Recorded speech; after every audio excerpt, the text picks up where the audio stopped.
A toddler found a German shepherd abandoned in a broken doghouse. What baby did next left everyone in tears. What happened next will shock you and leave you questioning everything you thought you knew about the bond between children and animals. Before we begin this incredible journey, make sure to like this story, share it with someone who needs to hear it, subscribe for more heartwarming tales, and comment below to let us know where you're listening from around the world. The story you're about to listen to will change how you see the power of a child's intuition and the unbreakable connection between innocent hearts and wounded souls. Thunder crashed overhead like the world was splitting apart. Rain hammered against the windows of the small house on Maple Street, each drop sounding like tiny fists demanding entry. 5-year-old Ethan pressed his face against the cold glass, his breath fogging the window as he stared into the darkness outside. "Mama, do you hear that?" Ethan whispered, his small hand tugging at his mother Sarah's sleeve. Sarah looked up from her book, rain-soaked hair still damp from her evening jog. "Hear what, sweetheart? It's just the storm."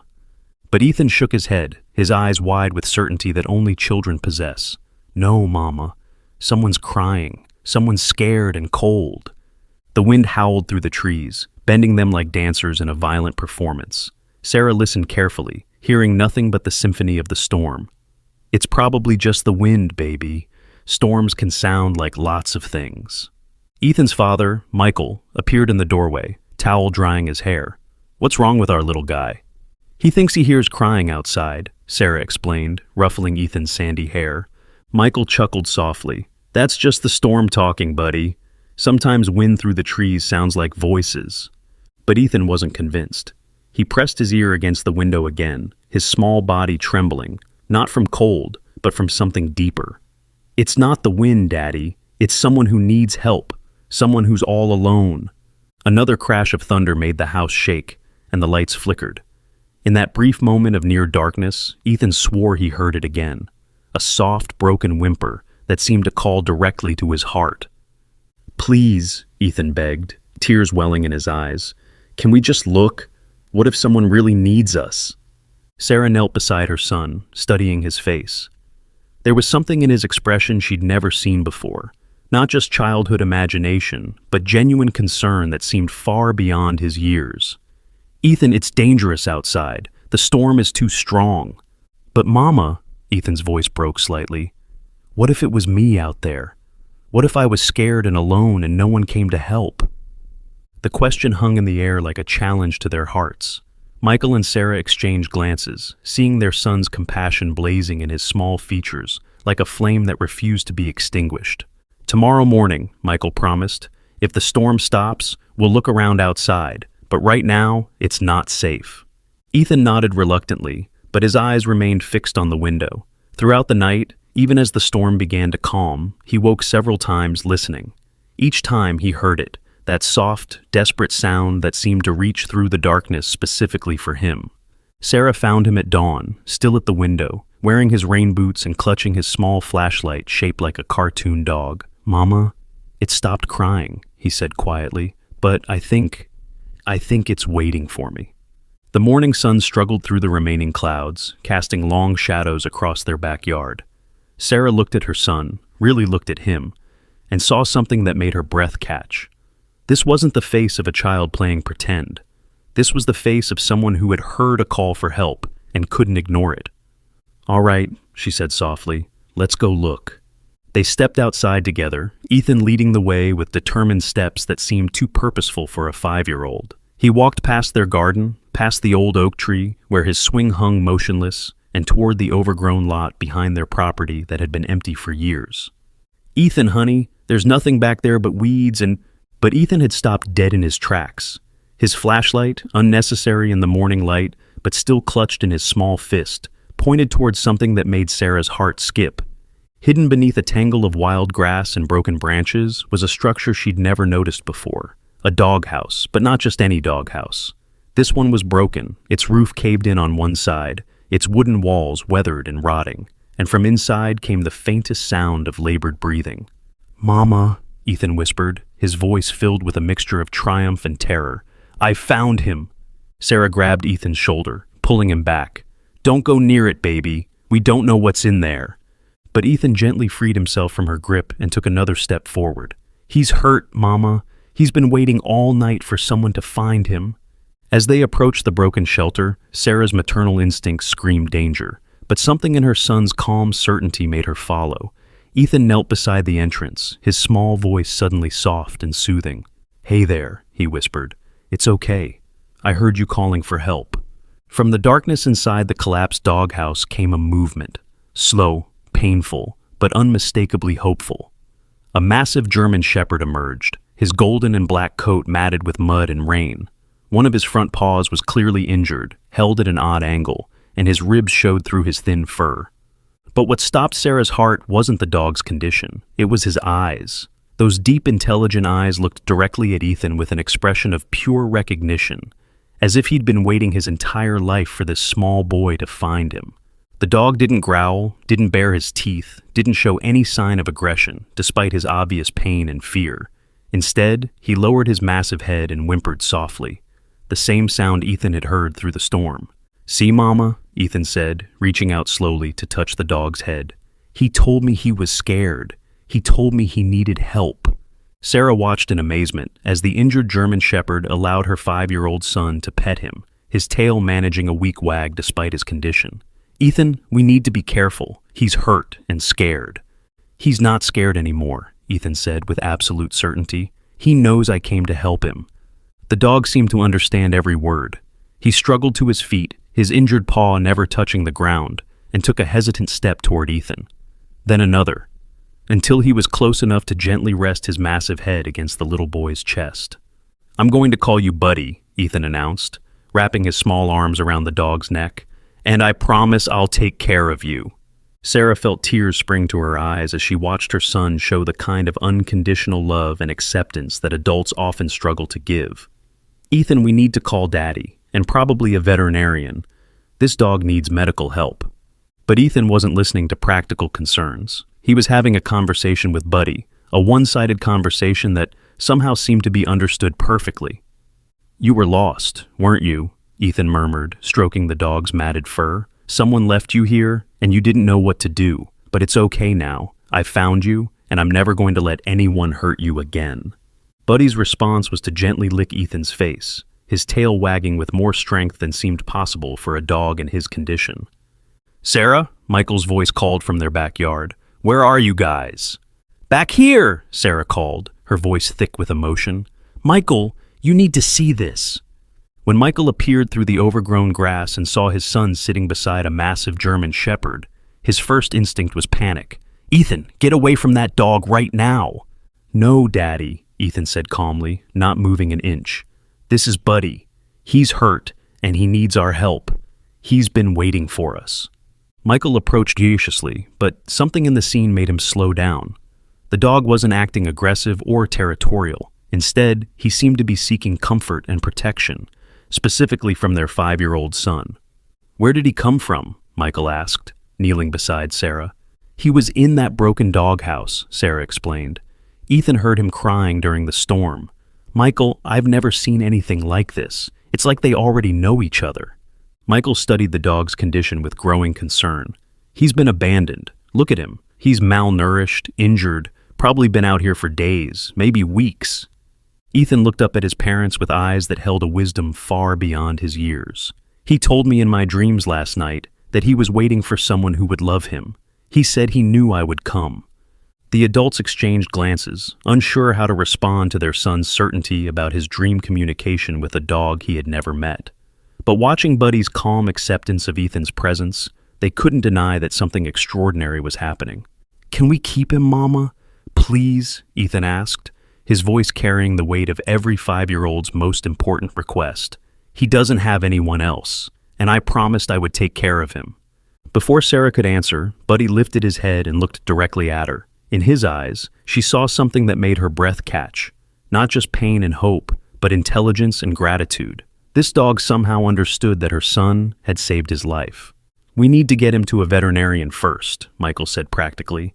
"Then we'll see about everything else." But as they prepared to help Buddy to their car, Ethan made an announcement that would change everything. "Daddy, Buddy says there's someone bad who hurt him. Someone who might come looking for him. He's scared that person will find him here. Michael frowned. Ethan, dogs don't...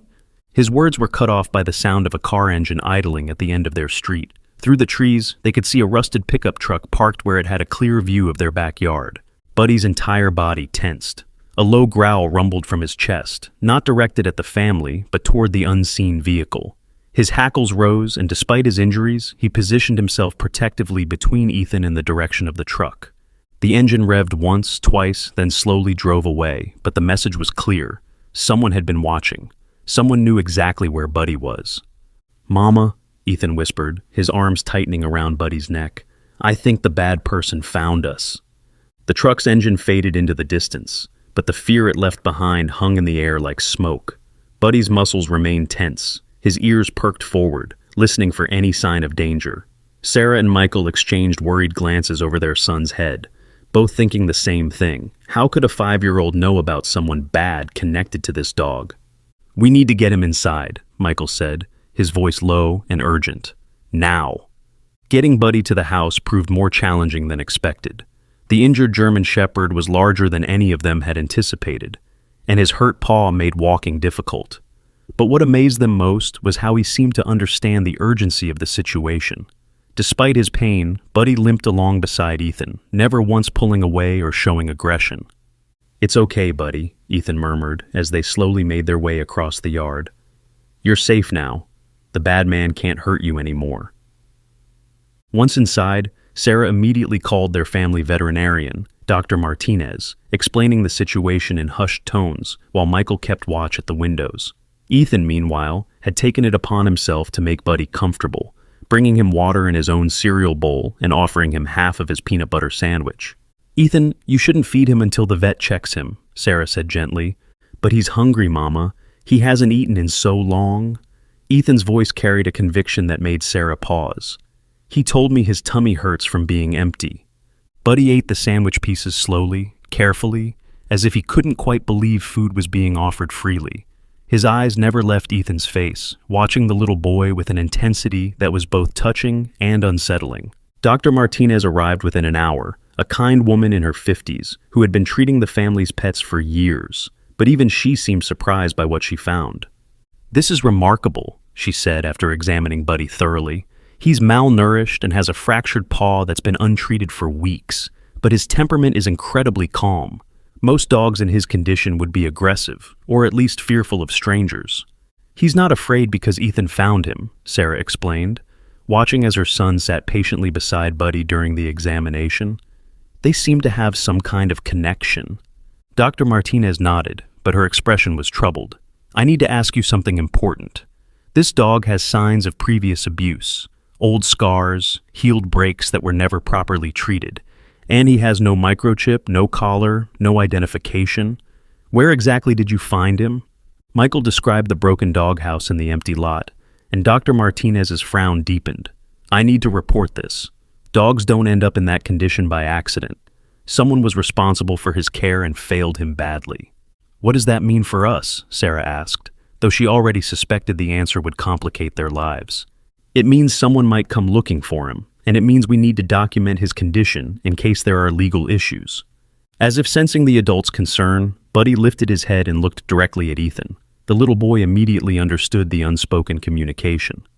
"Buddy says his name wasn't always Buddy," Ethan announced quietly. "He says the bad man called him something else, something mean, but he likes Buddy better because it means friend."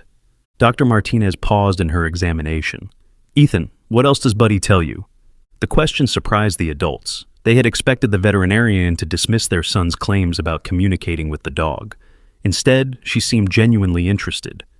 "He says he lived in a dark place before, and he says the bad man hurt other dogs too, not just him. He says he ran away during a big storm, but he couldn't run very far because his paw was hurt." Sarah felt a chill run down her spine. "Ethan, you can't possibly know all that." "But I do, Mama. Buddy shows me pictures in my head when I close my eyes. He's really smart, and he remembers everything." Dr. Martinez finished her examination and sat back on her heels. "I've been a veterinarian for 25 years, and I've learned to pay attention when children seem to understand animals in ways adults can't. There's something special happening here." She turned to Michael and Sarah. If you're serious about keeping this dog, I'll support you, but I need to be honest. Someone who abuses animals to this extent doesn't usually give up easily. You need to be prepared for the possibility that his previous owner might try to reclaim him. He's not going back to someone who hurt him, Ethan said with a firmness that surprised everyone. I won't let that happen. The adults looked at this 5-year-old boy who spoke with the determination of someone much older, and they realized their lives had just taken a turn none of them had expected. Over the next 3 days, Buddy's presence in their home created a routine that felt both natural and miraculous. He slept beside Ethan's bed, his large body curled protectively around the little boy's sleeping form. During the day, he followed Ethan everywhere, his injured paw healing slowly, but his spirit growing stronger by the hour. But it was the small moments that convinced Sarah and Michael that their son's connection with Buddy was something beyond ordinary pet ownership. Ethan would wake up in the middle of the night, not from nightmares, but from what he called Buddy's memories. He would tell his parents about dreams where he saw through Buddy's eyes, memories of a dark, cramped space, of other dogs who cried in fear, of a man whose voice made Buddy's whole body shake. Mama, Ethan said on the third morning, Buddy remembers a girl dog who was sick. The bad man didn't take care of her, and she got very sad and stopped eating. Buddy says he tried to share his food with her, but it wasn't enough. Sarah felt tears sting her eyes. Whether her son was truly receiving these images from Buddy or creating them from an incredibly empathetic imagination, the stories painted a picture of systematic animal abuse that made her sick to her stomach. Ethan, if Buddy tells you anything else about the bad man, you need to tell us right away, okay? I will, Mama, but Buddy says the bad man is looking for him. He says we need to be careful. As if summoned by Ethan's words, Buddy lifted his head from where he'd been resting and let out a low, warning growl. His ears perked forward, and his entire body tensed. What is it, boy? Michael asked, moving toward the front window. Outside, the same rusted pickup truck from 3 days ago was parked across the street. A man sat behind the wheel, his face hidden in shadow, but his attention clearly focused on their house. He's back, Ethan whispered, his small hand finding Buddy's fur. Buddy says that's him. That's the bad man. The truck sat there for nearly an hour, its engine occasionally revving as if the driver was deciding whether to approach. Buddy never relaxed during that entire time, positioning himself between Ethan and the front door, his protective instincts overriding his injuries. When the truck finally drove away, Michael made a decision. I'm calling the police. And telling them what? Sarah asked. That our son thinks he can communicate telepathically with a dog we found in an abandoned doghouse? I'm telling them that someone is stalking our property and we have reason to believe they're connected to animal abuse. The police officer who responded, Officer Johnson, was surprisingly thorough in his questioning. He took notes about Buddy's condition, photographed the injuries Dr. Martinez had documented, and listened carefully to Ethan's account of finding the dog. Son, Officer Johnson said, kneeling to Ethan's level, you said the dog tells you things about the bad man. Can you tell me what he looks like? Ethan closed his eyes, his small hand resting on Buddy's head. For a moment, he was silent, as if listening to something only he could hear. He's tall and has angry eyes, Ethan said finally. He has a scar on his hand from when one of the dogs bit him. And he smells like cigarettes and something else that makes Buddy scared. Officer Johnson wrote everything down, then turned to the parents. I'll run the description and see if it matches anyone in our database for animal abuse. In the meantime, I'd recommend installing security cameras and keeping your doors locked. That night, Sarah found herself unable to sleep. She checked on Ethan twice, both times finding him curled up beside Buddy, his small hand resting on the dog's fur. There was something about the peaceful expression on her son's face that made her believe, despite her rational mind's protests, that whatever was happening between boy and dog was real. The next morning brought unexpected visitors. Dr. Martinez returned, but this time she wasn't alone. With her was a woman Sarah didn't recognize. Tall, professional-looking, with kind eyes and a notebook in her hand. This is Dr. Amanda Chen, Dr. Martinez explained. She's an animal behaviorist who specializes in trauma recovery. I asked her to come because I think Buddy's case might be more significant than we initially realized. Dr. Chen spent 2 hours observing Buddy and Ethan together, taking notes and asking gentle questions. She watched as Ethan seemed to know exactly when Buddy needed water, when he was in pain, and when he needed comfort. "I've never seen anything quite like this," Dr. Chen admitted to the parents while Ethan played in the backyard with Buddy. "Your son appears to have an extraordinary ability to read this dog's emotional and physical states. It's not telepathy, but it's something beyond normal human-animal communication." "Is that normal?" Sarah asked. "It's rare, but not unheard of. Some children, especially those with high empathy levels, can develop incredibly strong bonds with traumatized animals. The animal learns to trust completely, and the child learns to interpret the animal's needs with remarkable accuracy." She paused, watching Ethan and Buddy through the window. "But there's something else. Based on Buddy's behavioral patterns and the stories your son has told you, I believe this dog was likely used in illegal dogfighting operations. The injuries, the fear responses, the signs of systematic abuse, they all point to that conclusion." Michael felt his blood run cold. Dogfighting? It's more common than people realize, and it's incredibly dangerous for everyone involved. If Buddy escaped from that kind of operation, his previous owner won't give up easily. These dogs represent significant financial investment to the people who abuse them. As if to underscore Dr. Chen's words, Buddy suddenly appeared at the back door, his ears alert and his body tense. Behind him, Ethan ran toward the house, his face pale with fear. "Mama, Daddy," Ethan called out. "Buddy says the bad man is coming back. He says this time he's not just watching, he's coming to take Buddy away." The adults looked at each other, then at the dog who stood protectively in front of the little boy, his intelligent eyes conveying a message that transcended species. "I will not let anyone hurt this child."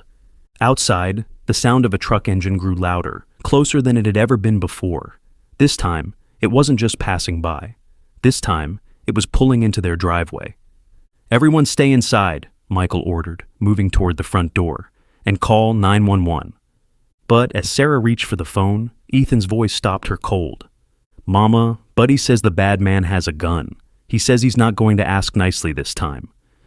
Through the front window, they could see a tall man getting out of the rusted pickup truck. He was walking toward their house with the confident stride of someone who believed he had every right to be there, and tucked into his belt, clearly visible, was exactly what Ethan had warned them about.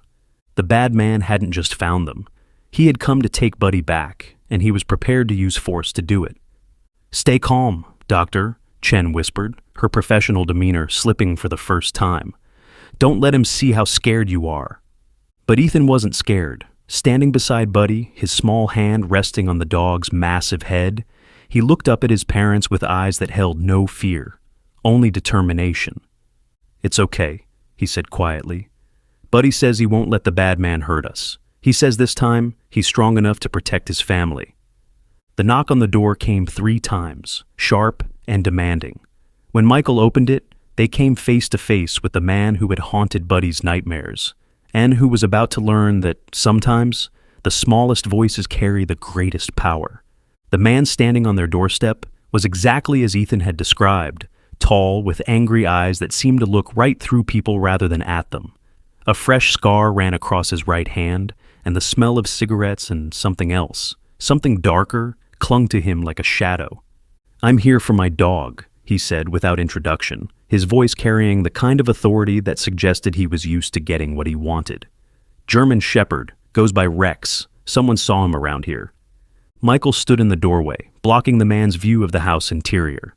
"I'm sorry, but you must be mistaken. We don't have your dog." The man's eyes narrowed. "Look, I know he's here. That dog is valuable property, and I want him back, now."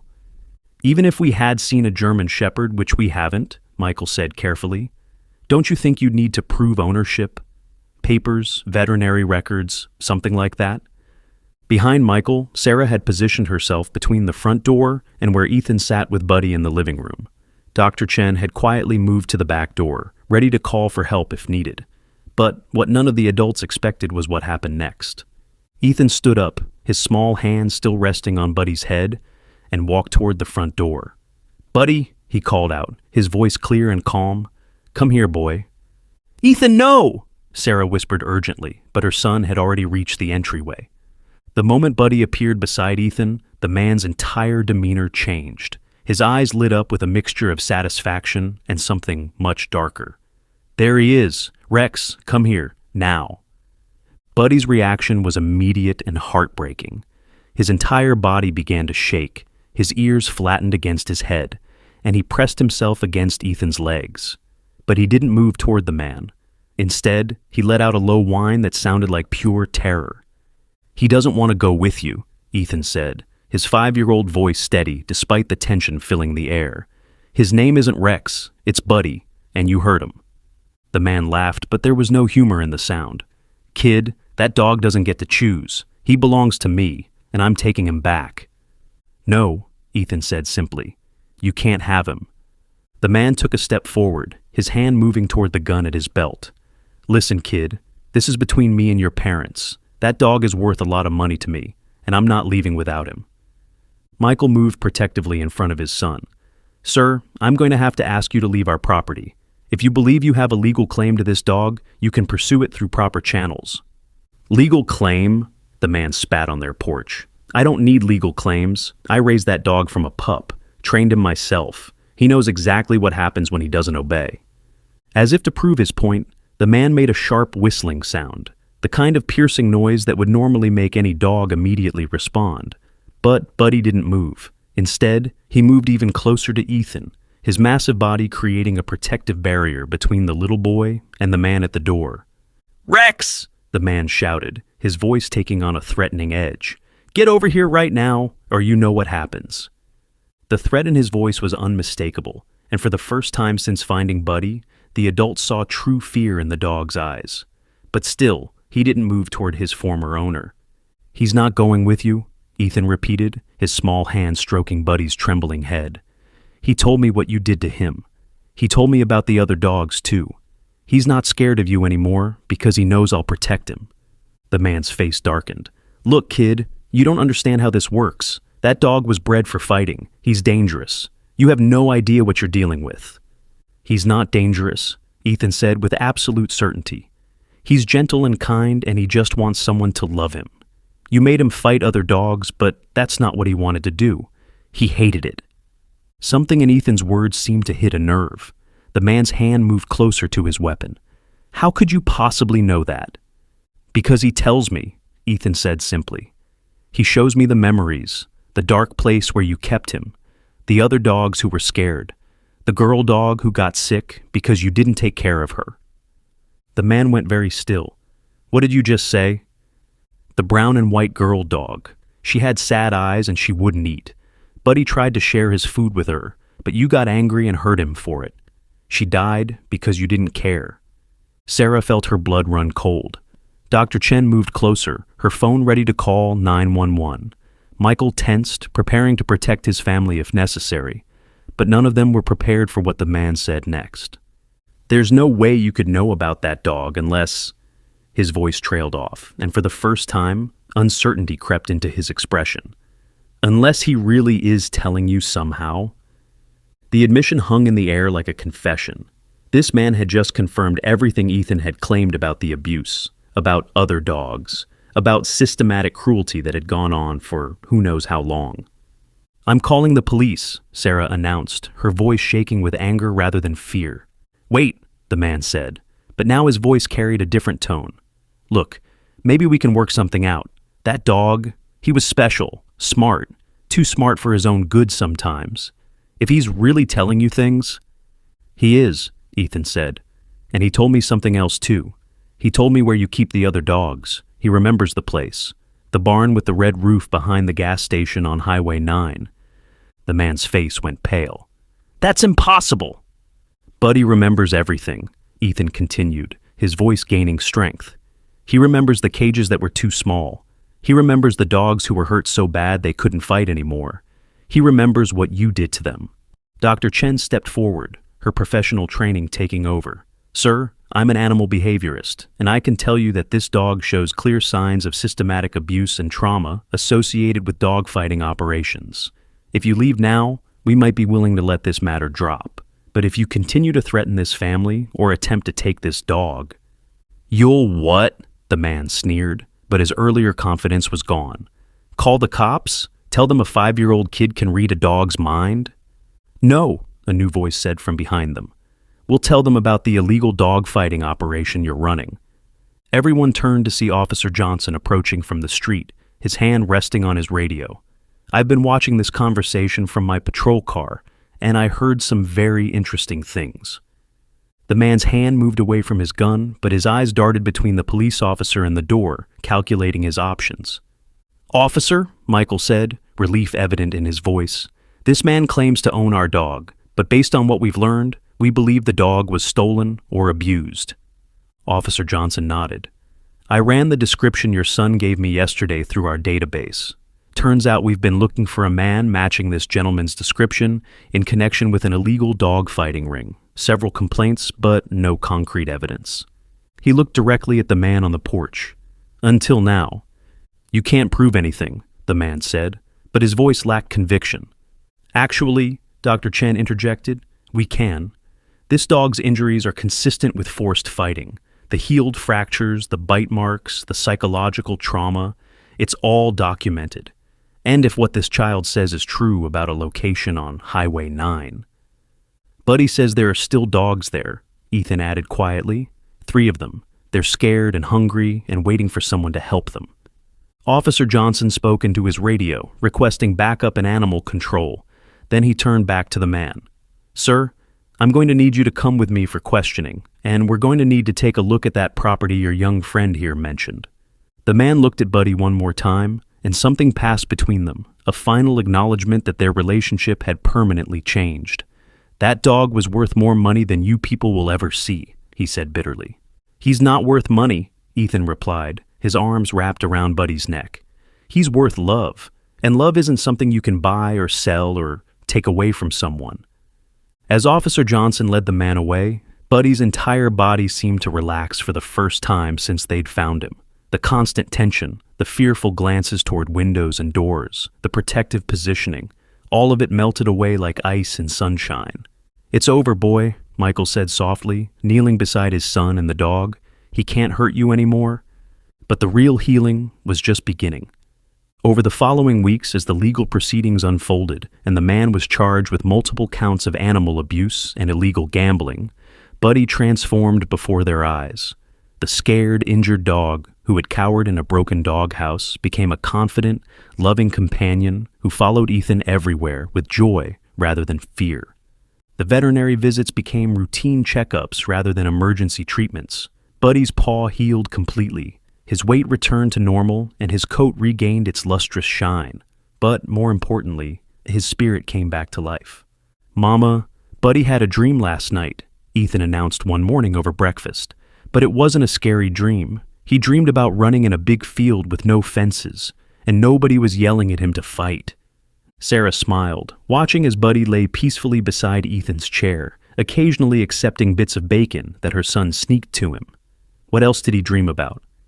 He dreamed that he had a real family who loved him no matter what. And when he woke up, he realized it wasn't a dream anymore. The breakthrough came on a Tuesday evening when Ethan fell asleep on the living room floor while watching television. Sarah was about to wake him and send him to bed when she noticed something extraordinary.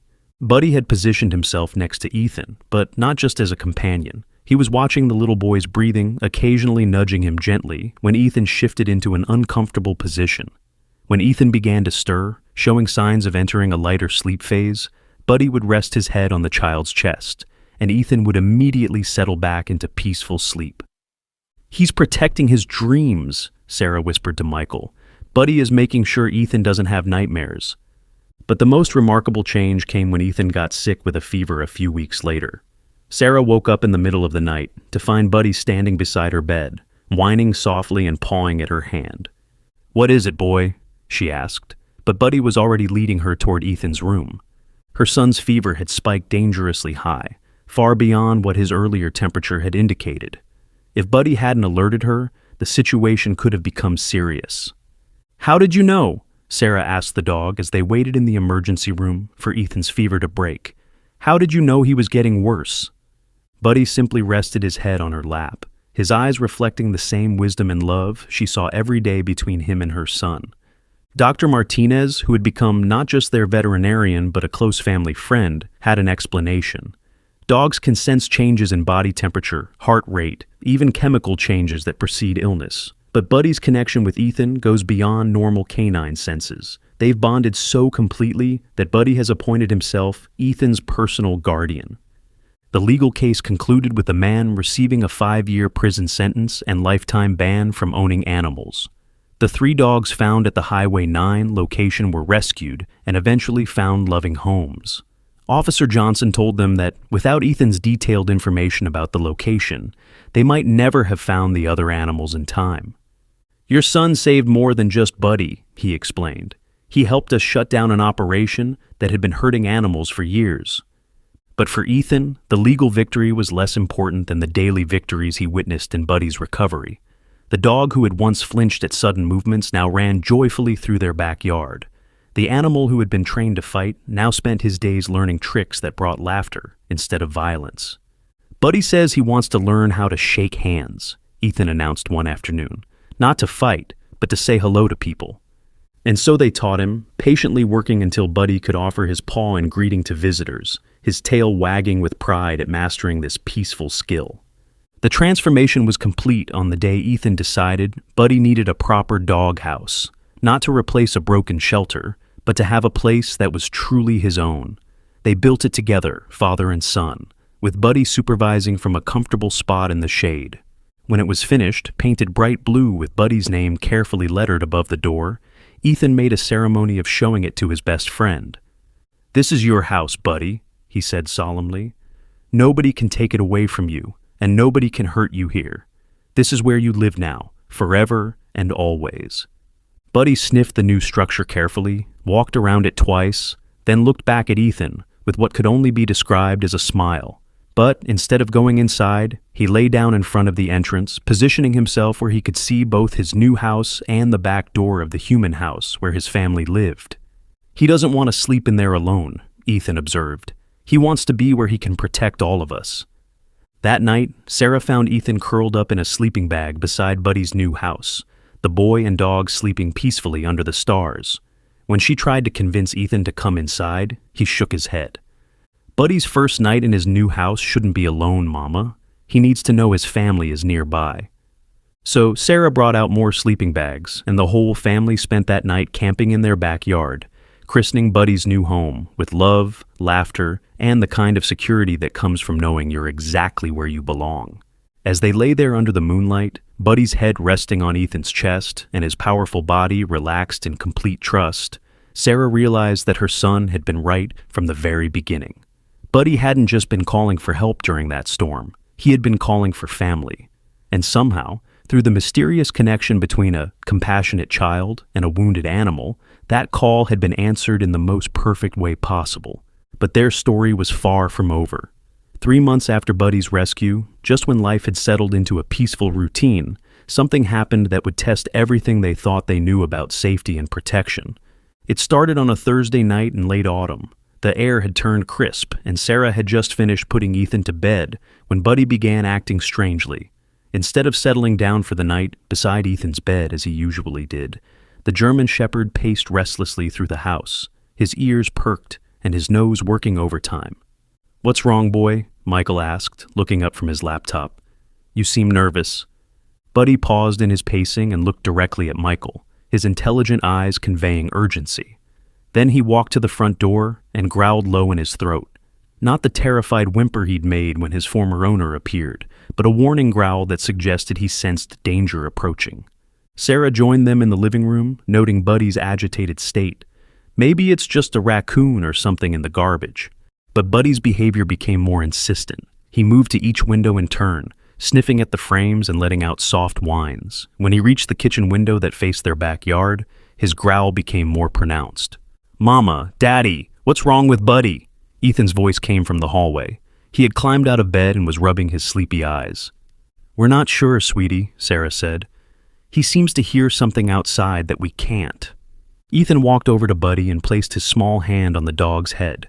For a moment, both boy and dog stood perfectly still, as if engaged in silent communication. Then Ethan's eyes widened with fear. "Someone's watching our house," he whispered. "Buddy says there's a man hiding by the fence. He's been there for a long time, just watching and waiting." Michael immediately moved to the window, peering through the blinds into the darkness. At first, he saw nothing unusual, just their backyard, the swing set, and Buddy's blue doghouse illuminated by their security light. But then, just at the edge of the light's reach, he caught a glimpse of movement near the back fence. "There is someone out there," he confirmed, his voice tense. "Sarah, call 911. As Sarah reached for the phone, Buddy's behavior intensified. He began barking, not his usual playful bark, but a deep, protective sound that echoed through the house like an alarm. Between barks, he would look at Ethan and whine, as if trying to communicate something urgent. "Buddy says the man has been coming here for 3 nights, Ethan translated, his voice shaking slightly. "He says the man has tools with him, bad tools that can hurt the fence and maybe hurt us." "Tools?" Michael asked, his blood running cold. "What kind of tools?" Ethan closed his eyes, concentrating on whatever message Buddy was sending him. "Metal things that can cut. And something else. Something that makes Buddy really scared." Before anyone could respond, they heard the sound that confirmed their worst fears, the metallic snap of wire cutters working on their chain-link fence. Someone was cutting their way into the backyard. "That's it," Michael said, grabbing his phone. "I'm calling Officer Johnson directly." But as he dialed, the cutting sounds stopped. Instead, they heard footsteps, deliberate, careful footsteps moving across their backyard toward the house. Buddy's barking became more frantic, and he positioned himself directly in front of Ethan, his protective instincts in full force. "Buddy says we need to go upstairs," Ethan said urgently. "He says the man knows about the back door. He knows how to get in." As if summoned by Ethan's words, they heard the unmistakable sound of someone testing the handle on their back door. The lock held, but the attempted entry sent a chill through the entire family. Michael grabbed a baseball bat from the hall closet while Sarah herded Ethan toward the staircase. But Buddy had other ideas. Instead of following them upstairs, he planted himself at the bottom of the steps, his massive body blocking access to the second floor. "Buddy, come on," Sarah called softly. "Come upstairs with us." But Buddy shook his head, an eerily human gesture that surprised them all. He was staying put, positioning himself between his family and whoever was trying to break into their home. The back door handle rattled again, more insistently this time. Then they heard the sound that made Sarah's heart stop. The squeak of the door opening. The lock had been picked or forced. "He's inside," Michael whispered into his phone to the 911 dispatcher. "Someone has broken into our house. We're upstairs with our son and our dog." Footsteps echoed through the kitchen, slow and deliberate. Whoever had entered their home wasn't trying to be quiet anymore. He wanted them to know he was there. Buddy's growling reached a new intensity, but he didn't move from his position at the base of the stairs. Instead, he crouched low, his powerful muscles coiled like springs ready to release. "Buddy says the man is looking for something," Ethan whispered from the top of the stairs. "He says the man is angry because the other bad man went to jail. He says this man wants to hurt us because we helped catch his friend." The realization hit Michael like a physical blow. This wasn't a random break-in. This was revenge. Someone connected to Buddy's former owner had come to settle a score. The footsteps moved from the kitchen into the living room, and they could hear furniture being pushed around, objects being thrown. The intruder was searching for something, or someone. "Here, boy," a rough voice called from downstairs. "Come here, Rex. I know you're in here somewhere." Buddy's entire body tensed at the sound of his former name, but he didn't move. Instead, he looked up at Ethan with eyes that conveyed a clear message. "I will protect you, no matter what." "Where are you hiding that dog?" the voice called, closer now to the stairs. "And where's the little kid who thinks he can talk to animals? I got some things to tell him about what happens to snitches." The threat was unmistakable, and it was directed at Ethan. Sarah pulled her son closer, her protective instincts matching Buddy's in their intensity. "The police are on their way," Michael called down the stairs, hoping to buy time. "You need to leave now before you make this worse for yourself." Laughter echoed from below, cold, bitter laughter that held no humor. "Police? You think I'm worried about the police? By the time they get here, I'll have what I came for and be long gone." The footsteps began ascending the stairs, and Buddy's growling reached a crescendo. But instead of charging down to meet the threat, he backed up slightly, allowing himself room to maneuver while still blocking access to the second floor. "Smart dog," the voice said, now only a few steps below where Buddy stood, but not smart enough. What happened next would be seared into their memories forever. As the intruder rounded the corner of the staircase, flashlight in one hand and something metallic in the other, Buddy didn't attack with the vicious training his former owner had tried to instill. Instead, he did something that demonstrated the complete transformation his love for Ethan had created. Buddy stood his ground, planted himself like an immovable force, and simply refused to let the man pass. When the intruder tried to push past him, Buddy used his considerable size and weight to gently but firmly block the way. When the man tried to step around him, Buddy moved to intercept. No violence, no aggression, just an absolute, unwavering refusal to allow harm to reach his family. "Move, you stupid mutt," the man snarled, trying to shove Buddy aside. But Buddy had found something stronger than the fear and aggression that had been beaten into him. He had found love worth protecting, and that love made him immovable. The standoff continued for what felt like hours, but was probably only minutes. The man became increasingly frustrated with Buddy's passive resistance, while the dog remained calm but absolutely determined. Then they heard the most beautiful sound in the world, sirens approaching their house. Multiple vehicles, by the sound of it, growing louder by the second. The intruder heard them too. He looked down at Buddy, who hadn't moved from his protective position, and seemed to realize that his time had run out. "This isn't over," he muttered, but his voice had lost its threatening edge. He was trapped between a dog who wouldn't be moved and police who were surrounding the house. "Yes, it is," came a small voice from the top of the stairs. Ethan had quietly moved to where he could see down to where Buddy stood guard. "Buddy says you're just scared because your friend got in trouble for being mean to animals, but being mean back won't make anything better." The man looked up at the 5-year-old boy who had been instrumental in exposing the dogfighting operation, and something in his expression shifted. "Kid, you don't understand what you've done. That operation was supporting a lot of people. You've ruined lives." "No," Ethan replied with the simple clarity that only children possess. "The bad people ruin their own lives by hurting animals. Buddy and the other dogs never wanted to fight. They just wanted to be loved." Before the man could respond, the front door burst open and Officer Johnson's voice filled the house. "Police, everyone identify yourselves." "Upstairs," Michael called. "Families upstairs. Intruders on the staircase." The next few minutes were a controlled chaos of police officers securing the scene, the intruder being arrested, and statements being taken. But through it all, Buddy remained at his post until Officer Johnson himself came upstairs to check on the family. "You can relax now, boy," the officer said, scratching Buddy behind the ears. "Your family's safe." Only then did Buddy move from his position, bounding up the stairs to Ethan and covering the little boy's face with gentle licks. "Buddy says he was never really scared," Ethan announced, hugging his protector. "He says protecting his family isn't scary. It's what love does." Officer Johnson shook his head in amazement. "I've been a cop for 15 years, and I've never seen anything like what that dog just did. He could have attacked, could have been violent, but instead he just stood his ground with pure determination." Dr. Chen, who had been called to the scene as part of the investigation, had her own interpretation. Buddy has been completely rehabilitated from his fighting background. Instead of responding to threats with aggression, he's learned to respond with protective love. It's remarkable. The man who had broken into their home turned out to be the brother of Buddy's former owner. He had been planning to steal Buddy back and possibly hurt Ethan as revenge for the testimony that had led to his brother's imprisonment. But he hadn't counted on facing a dog who had been transformed by love into something far more powerful than any trained fighter. As the police led him away, he looked back at Buddy one more time. "That dog used to be a killer," he said to Officer Johnson. "How did they turn him into that?" "They didn't turn him into anything," Ethan piped up from his mother's arms.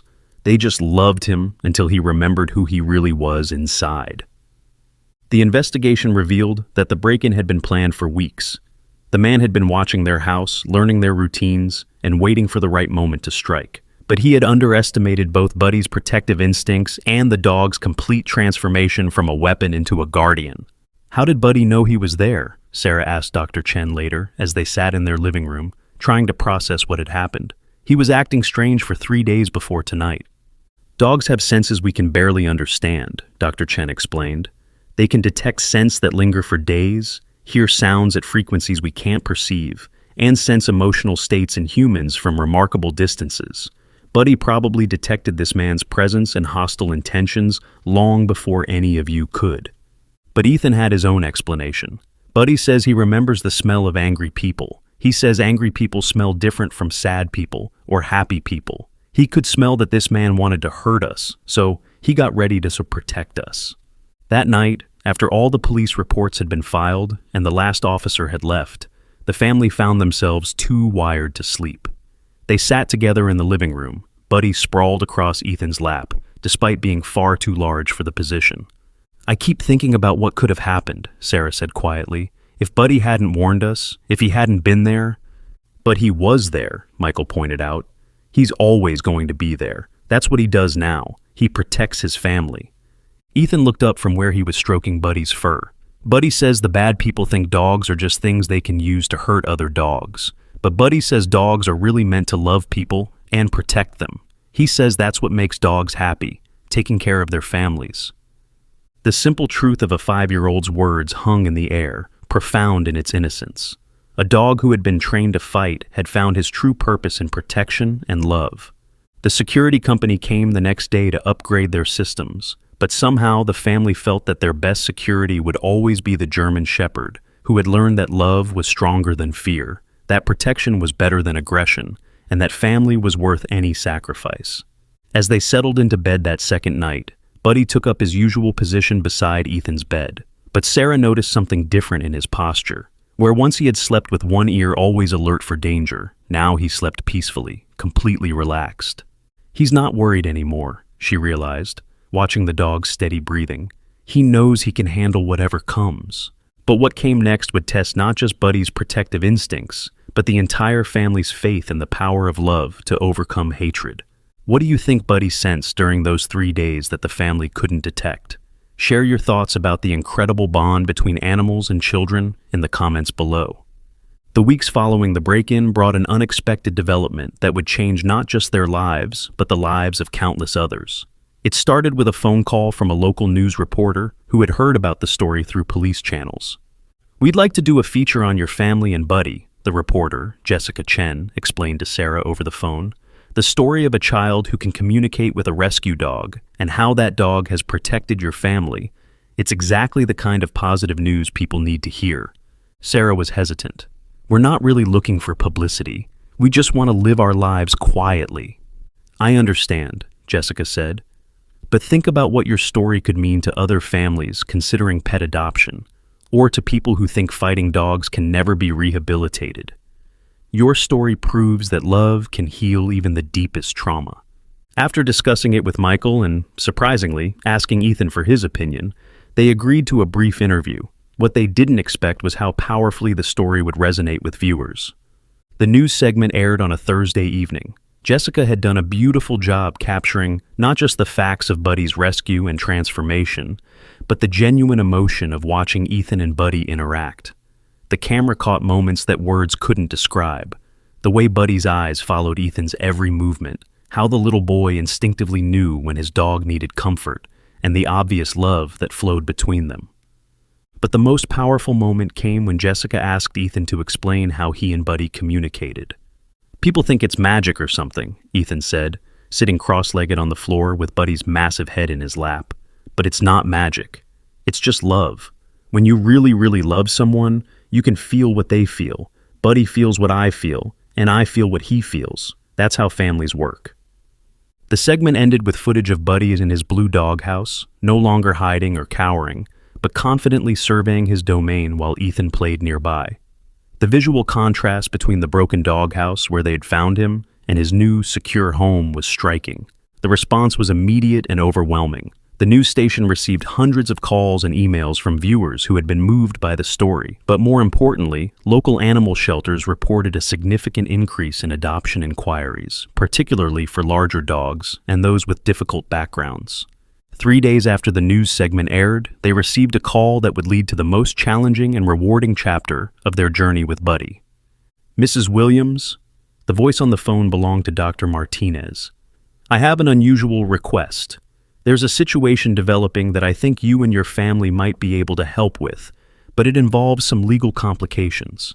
Sarah felt her stomach tighten. What kind of complications? The district attorney's office is building a case against a major dogfighting network, much larger than the operation Buddy came from.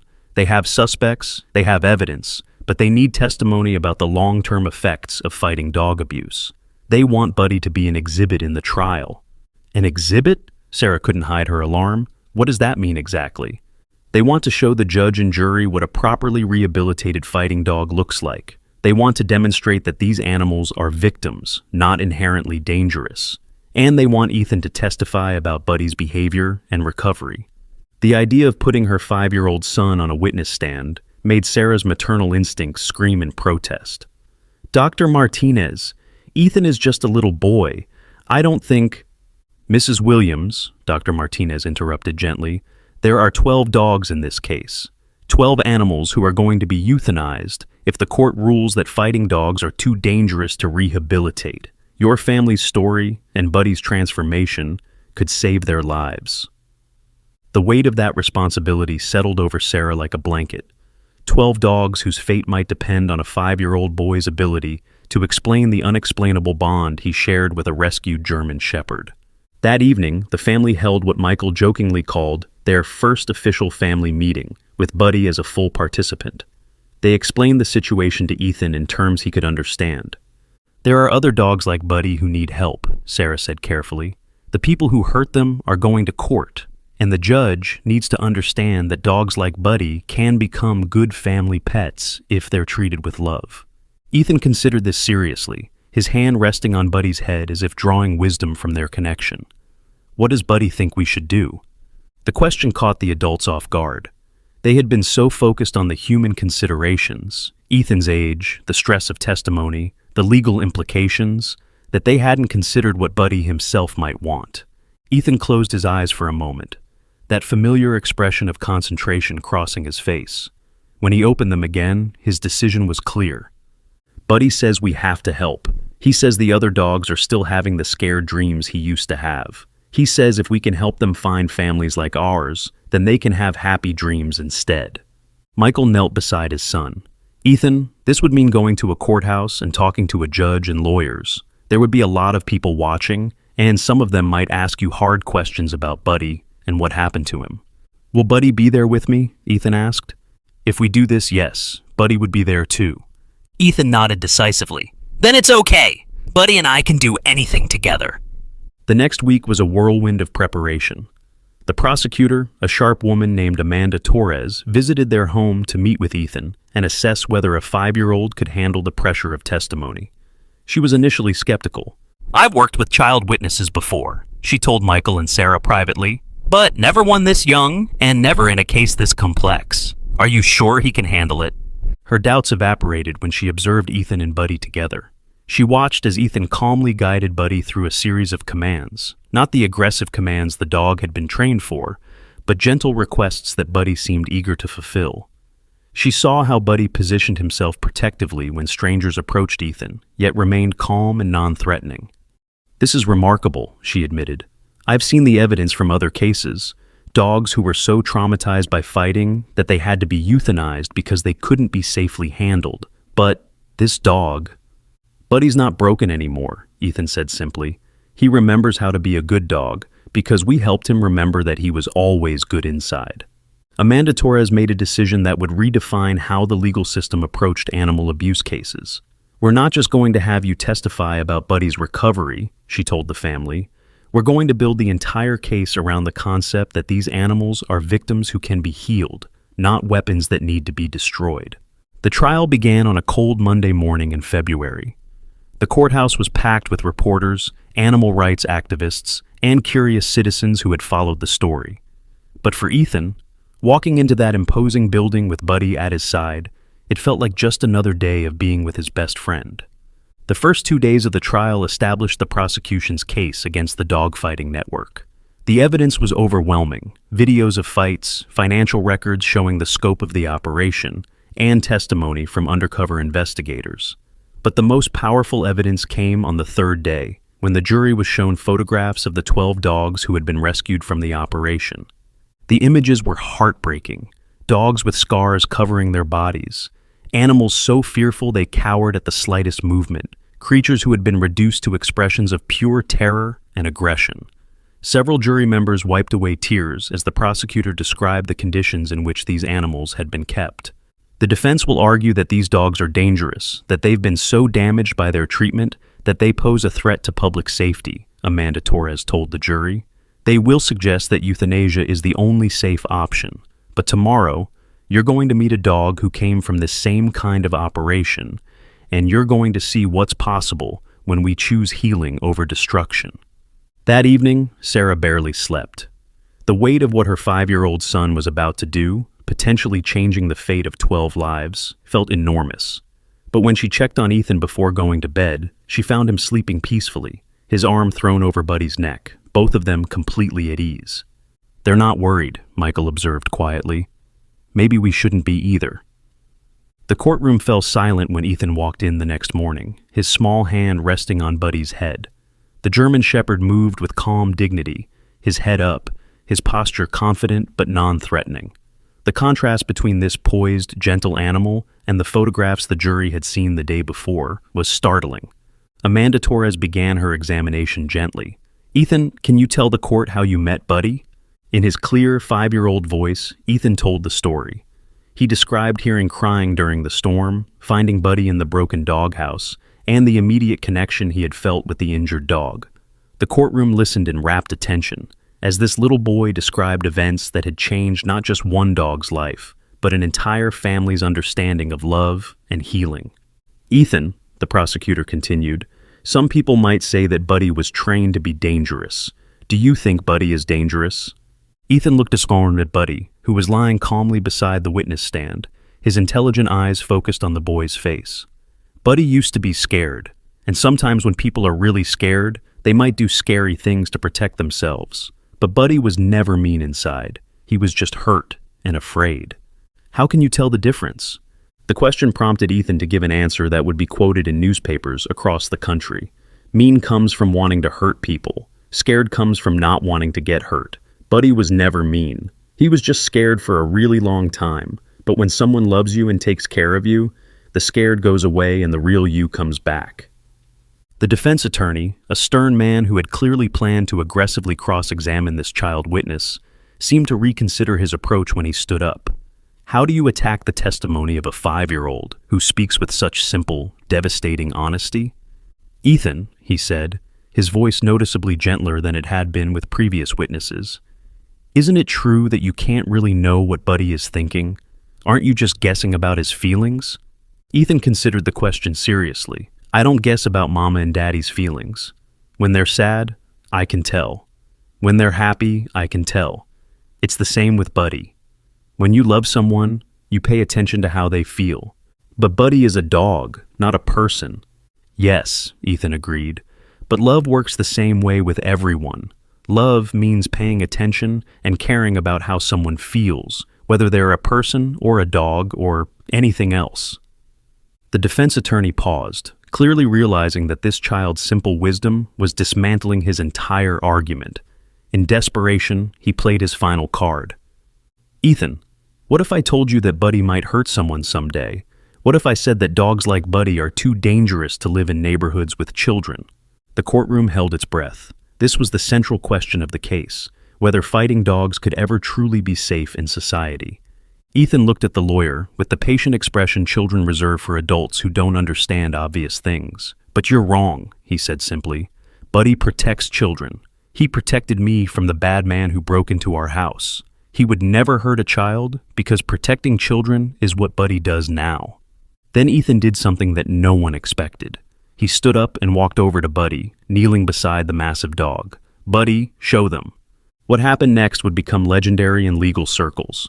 Buddy, responding to Ethan's request, demonstrated the gentle behavior that had become second nature to him. He offered his paw to shake hands, rolled over to show his belly in the ultimate gesture of trust, and then, in the most powerful moment of all, gently took Ethan's hand in his mouth. The same mouth that had once been trained to fight, and held it with such delicate care that not even the most skeptical observer could doubt his complete transformation. "Buddy's mouth is strong enough to hurt someone," Ethan explained to the silent courtroom, "but he chooses to be gentle because that's who he really is inside."